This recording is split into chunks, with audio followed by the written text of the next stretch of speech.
Devagar se vai ao longe ou se chega atrasado?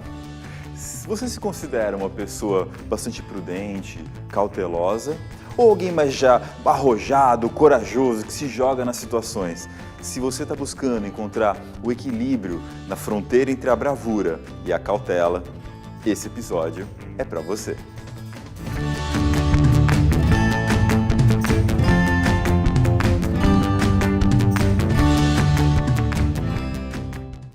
Pura vida, heróis de propósito, sejam muito bem-vindos ao nosso programa. O tema de hoje é a prudência, também conhecida como precaução, como cautela, como cuidado. Essa força de caráter que compõe a virtude da moderação é uma das mais abordadas nos contos de fadas, nas histórias. A gente vai lembrar, por exemplo, da história da cigarra e da formiga, que, se você bem lembra, a cigarra gostava de cantar enquanto a formiga trabalhava. O verão inteiro, primavera inteira, a cigarra cantando, se divertindo, e a formiga lembrando a cigarra de que ela tinha que separar alguma comida para o inverno que estava chegando. A cigarra deu risada, fez pouco caso, e quando o inverno finalmente chegou, a formiga já tinha lá o seu reservatório muito bem preparado dentro do formigueiro para durar o inverno, o outono inteiro, enquanto a cigarra padeceu de fome. Aí você escolhe a versão que você mais gosta, né? Se é a versão mais raiz ali de que a cigarra morreu, ou até aquela mais bonitinha de que a formiga deu uma lição de moral na cigarra e ela aprendeu que deveria se preparar melhor para os desafios. Outro conto de fada bastante famoso que trata da questão da prudência é a famosa corrida entre a tartaruga e a lebre. Esse é um ponto interessante da gente analisar a relação entre a prudência, o talento, as demais virtudes. Porque, como você bem sabe, essa história também é muito famosa. Quando a corrida começa entre a tartaruga e a lebre ou o coelho, né, sai correndo na frente e a tartaruga vai no seu passinho ali, né? E as pessoas pensam, será que essa tartaruga foi imprudente de topar um desafio desse tamanho? Afinal, a lebre é um dos animais mais rápidos aqui da nossa floresta. Porém, a tartaruga, bastante prudente, já contava com a imprudência da lebre, que no meio da corrida resolve tirar um cochilo, afinal, até se a tartaruga chegar, é tempo de eu dormir aqui, e não teve a prudência de ligar um despertador, não tinha celular, para lembrar a hora de acordar, dormindo foi, a tartaruga passa e vence a lebre.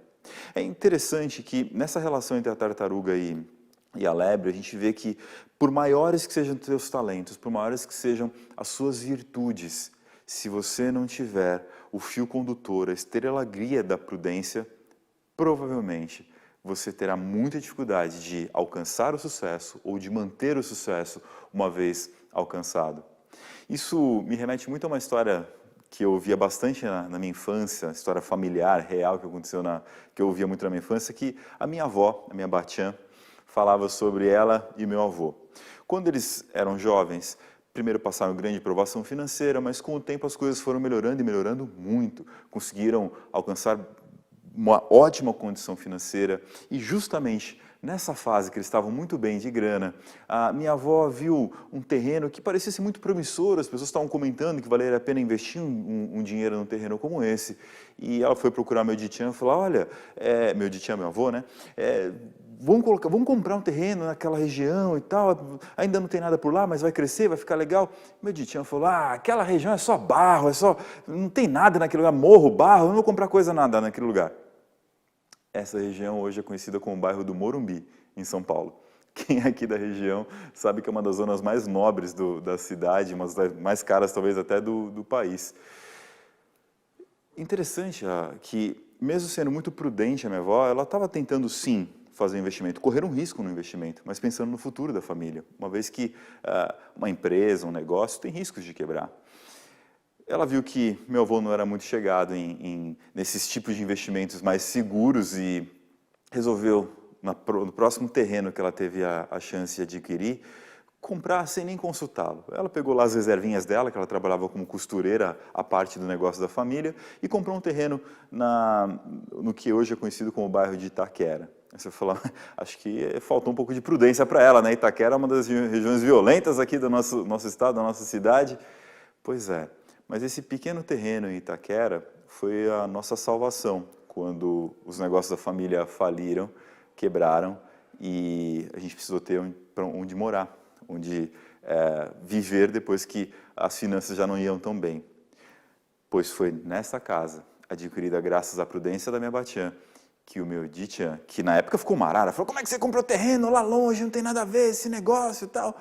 Foi nesse terreno que o meu Ditian pôde passar tranquilamente seus últimos dias aqui na Terra.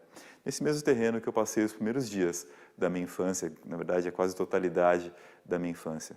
A prudência garante que as demais virtudes, as mais características, as mais forças de caráter, elas tenham um equilíbrio, um balanço, elas sejam empregadas com maior, até mesmo, sabedoria. Mas parece que o meu Ditian aprendeu a sua lição depois dessa pequena experiência frustrada com a prudência ali no início da relação deles, porque certa vez o meu Ditian estava andando no banco do passageiro do carro do meu pai, e meu pai, como um bom jovem motorista naquela época, dirigindo loucamente, cortando as pessoas, indo para lá, indo para cá, e sobe, desce, fecha, e meu Ditian quietinho, o que não era muito do feitio dele, ele falava pra caramba assim como eu e meu pai. E ele estava quieto. Meu pai correndo, chegou, e brigou, xingou, meu pai, daquela coisa, né, do trânsito, chegou lá no destino. Como eles trabalhavam juntos, faziam o mesmo trajeto quase todos os dias, às vezes com o meu Ditian mesmo dirigindo, meu Ditian parou o relógio e falou: olha, que legal que você correu tudo isso, botou nossa vida em risco muitas vezes, inclusive, arrumou briga com um monte de gente, quase bateu o carro, e a gente ganhou 5 minutos. Valeu a pena? É isso que a prudência nos faz pensar antes. Será que vale a pena essa atitude que eu estou prestes a tomar? Será que vale a pena esse investimento que eu estou prestes a fazer? É a virtude da ponderação que vai fazer com que você se torne cada vez mais um herói de propósito. E para falar sobre prudência, eu trouxe para o nosso programa de hoje a Luciana Iquedo, que é nossa colega aqui de gravações na TV RVC, tem um programa Vamos Falar sobre Dinheiro e que vai ter boas dicas para nos contar sobre como a prudência se manifesta na vida dela. Acompanha só.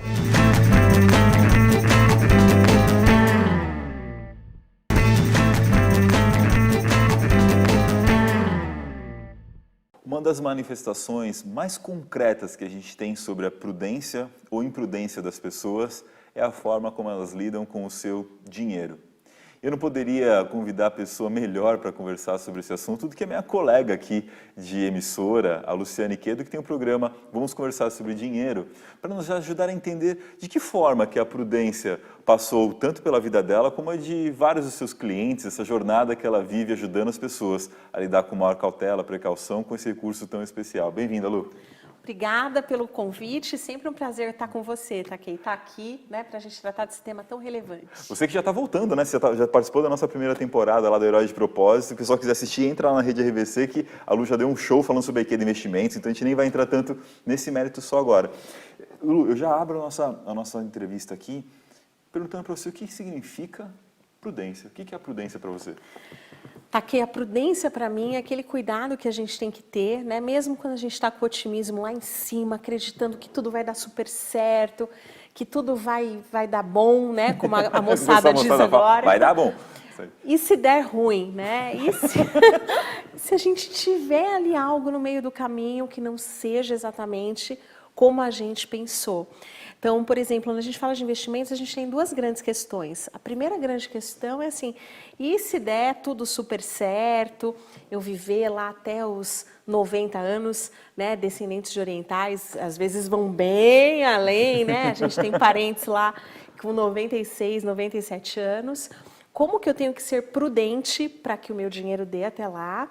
E se tudo der errado, né? Se eu de repente não chegar até lá, se eu me for hoje, se eu me for amanhã, né?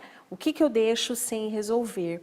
Então a gente precisa sempre mitigar riscos. Eu dou sempre o exemplo da guerra, né? Que é como numa guerra, você vai avançando e protegendo, avançando e protegendo. E a gente precisa tratar, assim, as nossas finanças. Avançar, buscar rentabilidade, buscar retorno e protegendo tudo aquilo que a gente construiu. Porque a gente acaba vendo muito isso, né, Lu? Pessoas que fazem grandes avanços. Eu contei essa história da minha família, que minha família ela começou muito pobre, imigrantes no Brasil, depois ganhou rios de dinheiro numa fase com a empresa que criaram, e essas empresas quebram, chegam a época do presidente Collor lá, que a coisa quebrou e tal, e aí de repente, como é que fica, né, os negócios se a gente não tem esse cuidado. É por isso que eu te pergunto na sequência, Lu, quais foram as vantagens que você colheu ao longo da sua vida ao exercer essa força de caráter da prudência, né? Sim, de ter sempre um plano B, né? Pode ser que o plano A que a gente tenha, ele já não seja assim tão bom, ele não tenha êxito. Pode ser que a gente não tenha tempo de replanejar, né? Então, o melhor momento, por exemplo, para a gente se manter empregável, para trabalhar a empregabilidade, trabalhar o networking, é no momento que a gente não está precisando. Então, a prudência também vem aí, né, de cultivar as suas relações, se manter alguém empregável e desejável para o mercado, melhorar suas competências, e você trabalha muito bem isso, né, Taki? De você estar sempre assim, poxa, o que eu posso oferecer? Antes de pensar o que eu posso ganhar com isso, é o que eu tenho a oferecer para as outras pessoas, para o mundo. E quando eu faço isso, eu também estou exercendo a prudência, porque eu estou me mantendo conectado, estou me mantendo útil, estou protegendo todo esse capital intelectual, assim como eu protejo meu dinheiro. Nas finanças, a gente faz isso com os ativos protetivos. Por exemplo, a gente chama de hedge, né? Quando tudo está ruim, quando vem uma turbulência, eu tenho que ter ali um pezinho seguro que me impulsione de volta. Agora, vivenciar a prudência, ela tem a característica, né, de algumas forças de caráter que, se faltar, a pessoa corre esses riscos que você falou para nós, riscos desnecessários, né, se expõe a riscos que poderiam ser evitados. Mas se sobrar também, a pessoa acaba virando um pé de breque e aí não avança, que o investimento é isso, né, avançar e proteger, avança e proteja, avança e proteja, essa expansão, esse desenvolvimento. Quais são os principais desafios que você vivenciou na tua vida ao tanto exercer a prudência ou até observar pessoas que às vezes tinham a prudência em exagero, né? A superutilização da prudência? Sim, a prudência não pode ser uma âncora, porque muitas vezes a gente confunde prudência com zona de conforto, né? E aí, de repente, você está naquele emprego, mal menos, com aquele chefe, mal menos, né? Com aquele salarinho medíocre, muitas vezes, e aí você tem o excesso de prudência. Ah, mas aqui eu estou confortável, aqui todos me conhecem, né? O mesmo efeito é aquele efeito, puxa vida, poupança, meu avô investia na poupança. Quando eu nasci, eu ganhei uma cadernetinha de poupança. Então, também você não pode deixar, né, que a prudência se transforme em medo. A prudência não é medo, né? E o medo pode ser favorável em alguns momentos, mas a prudência é justamente você ter alternativas, desenvolver alternativas, se proteger e garantir que você continue no game, que você continue jogando. Interessante esse ponto que a Lu trouxe para nós, de que prudência não é se entregar ao medo, né? É sim, como a gente já lidou em episódios anteriores aqui do Herói de Propósito, ouvir o seu medo, ouvir, prestar atenção no que ele tem para te falar e responder a ele. Falar, ok, existe esse risco e eu vou fazer essa medida para superar. Existe esse aqui também, eu também vou ter aquele outro cuidado. Para que a gente não perca boas oportunidades, não deixe de usufruir, né, Lu? Lu, compartilha com a gente, assim, algumas dicas poderosas, importantes aí para que você pôde exercer na sua vida e também compartilhar com pessoas sobre ser mais prudente, não só na questão financeira, até mais na questão de vida também. O que você diz sobre esse assunto? Sim, isso que você colocou é algo muito legal, que são os fatores mitigadores, né? Então, eu identifico, senti medo, puxa, eu posso ter aqui um problema, né? Vou dar um exemplo. Eu sempre ando com uma lanterna e com uma sapatilha no porta-luvas do meu carro. Ótima ideia. Sempre. Por quê, né? Qual é o medo? Puxa, de repente eu estou voltando à noite na Dutra e pode ser que seja um lugar que eu não tenha como ficar, que eu não tenha iluminação, que o meu celular não funcione. O que eu posso fazer? Ficar exposta no carro, eu posso ter que sair, né? Então, eu sempre ando com isso. E isso faz com que o meu medo se reduza e que eu não deixe de seguir adiante. Então, eu não estou deixando o meu medo me impedir, né? Então, eu não vou mais andar à noite porque eu tenho medo. Não, eu coloquei ali fatores protetivos para aquela situação, para que eu possa ir adiante. Então, entenda sempre quais são os fatores mitigadores. Puxa, de repente eu estou desatualizada, fiz só a universidade, fiz só a graduação e de repente tudo mudou. O que eu posso fazer para reduzir esse risco? Como eu melhoro o meu conhecimento. E aí pode ser, né, num curso de pós-graduação, pode ser numa extensão, hoje pode ser numa mentoria, porque de repente já não é mais só aquilo que o outro me ensina, mas é aquilo que eu também busco aprender. Então tudo isso nos ajuda a trazer a prudência para agir a nosso favor. Lu, você tocou no assunto da zona de conforto, né? E eu tenho um querido amigo que participou do nosso episódio de humor, que é o Eduardo Zugaib, que ele brinca com essa situação, que dizem pra gente sair da zona de conforto. Ele fala, se você sair da sua zona de conforto, você vai entrar na sua zona de desespero, que você está num lugar que você absolutamente não conhece nada. O que ele brinca é que a gente tem que expandir a nossa zona de conforto, ou seja, ir um pouquinho na fronteira dessa zona desconhecida, mas ainda ter a zona aqui atrás, né, de confortável, e ir me testando, experimentando novos passos. E é aí que muitas pessoas se perdem, porque elas se conformam com situações, com emprego, como eu disse, emprego medíocre, chefe medíocre, vida medíocre, e não fazem esses pequenos testes, essas pequenas expansões para conseguir seguir em frente. A prudência, inclusive, é a força de caráter que vai ajudar a gente a testar esses limites de uma forma cada vez mais segura, né? Lu, eu adorei a sua entrevista aqui, obrigado por vir mais uma vez compartilhar seus conhecimentos, sua experiência aqui conosco. Eu gostaria que você deixasse sua mensagem final aí para os nossos espectadores do Herói de Propósito. Sim, tenha sua prudência, avalie, mitigue riscos, mas não deixe de expor, não deixe de ir além, não deixe de buscar aí ser a sua melhor versão. Que bom ter estado aqui contigo. Valeu, Lu. E continua com a gente que na volta do intervalo a gente vai ter mais uma entrevista bastante interessante sobre como desenvolver a sua prudência.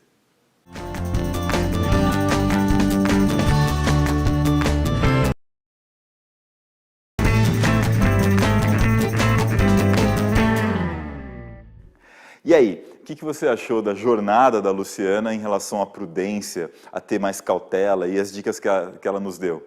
Bom, a gente vai complementar ainda esse nosso programa com o ponto de vista de uma família muito especial, a família Vitorelli Franco, da VF Consultoria, Paulo, Fabrício, que vão também complementar o seu ponto de vista, vão nos trazer alguns enriquecimentos extras sobre a prudência. Eles que ajudam as empresas a aumentarem, a melhorarem seus processos de qualidade, reduzirem erros, evitarem custos e, com isso, também serem empresas muito mais prudentes. Vejam só as dicas que eles trazem para nós.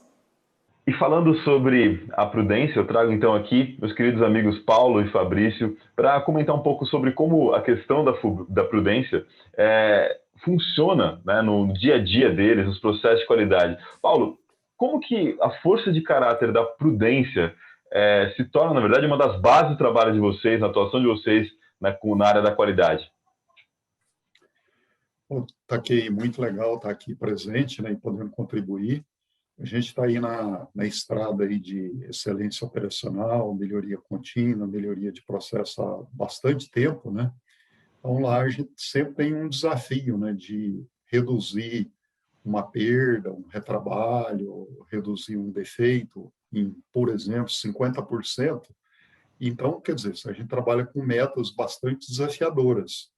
E isso a gente tem que ter prudência nisso também, tem uma metodologia que nos suporta, mas lá na frente a gente vai fazer planos de ações, né? Tem vários planos de ações, mas pode ter, e é bom ter prudência para ver, ó, essa ação aqui pode ter um efeito colateral adverso. Então, quer dizer, não é deixar de fazer ação, é gerenciar o risco ou fazer a gestão da mudança para que a coisa aconteça da melhor forma possível, né? Então, para quê? Para atingir aquele objetivo, aquela meta desafiadora. Então, a gente tem que ter prudência nisso, né? Um equilíbrio. Então, e lá na frente, como a gente tem um resultado muito bom, né? Um ganho muito bom, a gente tem que ter prudência para ter bons controles e perpetuar aquela melhoria para o negócio da empresa. Entendeu? Acho que isso é fundamental. A prudência está em todos os caminhos. Você tocou num ponto interessante, né, que a prudência para poder avançar, né? Ou seja, a prudência não é, mais uma vez, como a gente tem falado nesse episódio, mesmo quando a gente vai fazer um projeto empresarial, todo projeto envolve riscos. Então, precisamos ter prudência nesse avanço, nesse novo projeto. Muitas vezes, quando se pensa em qualidade e prudência, o pessoal pensa em processo, em cristalizar e manter, mas muitas vezes é o movimento de realmente conseguir fazer os avanços de forma segura e depois que avança, conseguir consolidar essa posição, perpetuar. Fabrício, você também, ao longo da sua atuação, né, você tem um histórico profissional anterior à VF, atuando nas multinacionais, depois se juntou à família conforme a empresa, o negócio foi crescendo também. A prudência, trazer o espírito de prudência para as pessoas é um dos desafios desse processo também, né, Fabrício?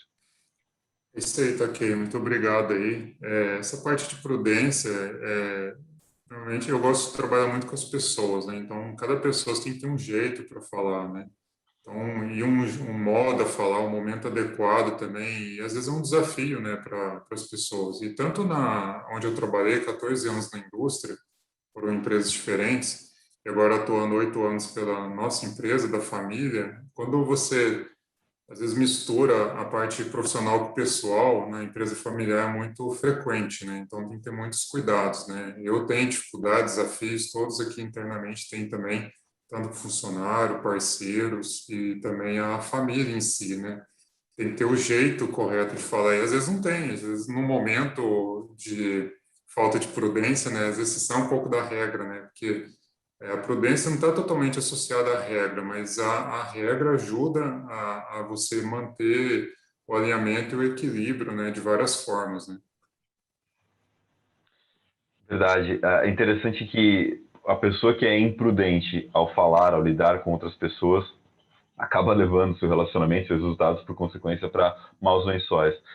Nesse ponto, Paulo, como que vocês fazem para cativar, para instigar as pessoas a agirem de forma mais prudente no seu dia a dia? Que dica você daria para aquele que é um gestor e que, às vezes, por uma desatenção, uma negligência, está vendo o seu time cometer erros desnecessários, para consegui-los convidar a agir de forma mais prudente? Paulo? Boa pergunta. A gente, nos processos, né, quando a gente vai fazer um projeto de melhoria dentro de uma empresa, a gente recomenda fortemente para engajar as pessoas, né, dos vários níveis hierárquicos da empresa, né?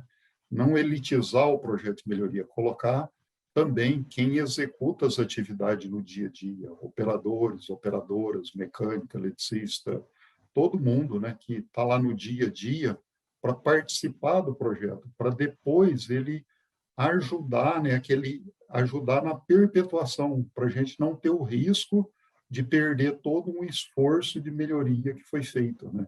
Então, isso é muito importante, o engajar as pessoas, mesclar as equipes de trabalho. Isso é muito importante.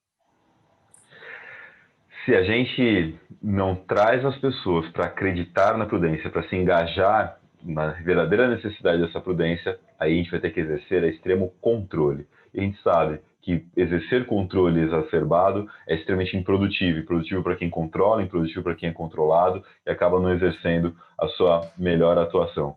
Muito obrigado, meus amigos, pela participação no nosso programa de hoje. A gente volta agora lá no estúdio para fechar com nossas dicas sobre prudência.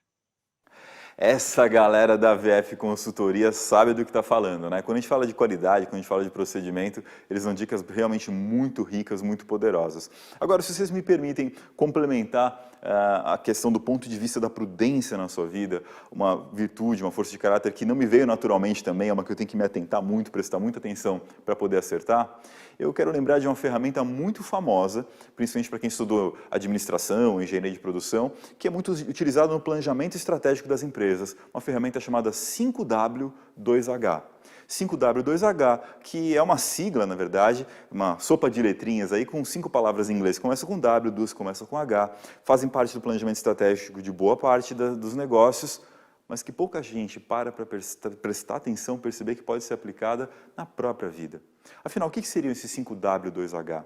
É uma ferramenta que pensa nos detalhes, né? Por exemplo, o primeiro W do o que, what, né? O primeiro W, what, o que. O que vai ser feito exatamente? Ah, mas isso não é óbvio?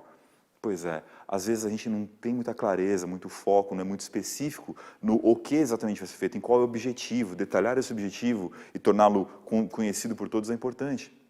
Um outro W importante é why. Why de porquê, né? Por que eu decidi fazer isso? Qual vai ser o ganho? Qual vai ser o motivo que vai me fazer seguir em frente? E assim vão indo cada uma das letras. When, né? Que é quando. Quando que vai acontecer? Quando começa? Quando termina? Muita gente é boa para começar, mas não sabe quando vai terminar, né? A gente vai ter who, que são, na verdade até coloca um S no final, whos, né? que são as pessoas, quais são as pessoas envolvidas, quem tem que saber disso. Hoje tem um nome bonito de stakeholders, né, as pessoas envolvidas. E assim vão também os Hs, que são how, como, how much, quanto vai custar. E nós vamos pensando em cada uma das letras aí, são 7 ao todo, depois você pesquisa com mais detalhes para você poder conhecer. E eu recomendo que da próxima vez que tiver um plano relevante na sua vida, passa pelo crivo do 5W2H. Será que eu pensei em todas essas peças, todas essas perguntas antes de seguir em frente? É uma ferramenta do ambiente empresarial, mas que serve muito para aumentar a nossa prudência, o nosso passo a passo ali para conseguir aumentar as chances de sucesso nas nossas decisões. E aí, gostou do episódio de hoje? Você sabe que você pode contar comigo para muito mais, não é? Então, segue lá nas minhas redes sociais, @RafaelTakei no Instagram, e lá você vai ter acesso, né, no link da minha bio, ao teste para você poder conhecer suas forças de caráter, você vai ter acesso a materiais de palestras, enfim, você vai poder contar, inclusive, com o meu apoio. Manda um direct, manda um alô para mim, que eu estou à sua disposição para te ajudar a se tornar um herói de propósito na sua vida. Muito obrigado pela sua audiência, até o próximo programa e que as forças de caráter estejam com você.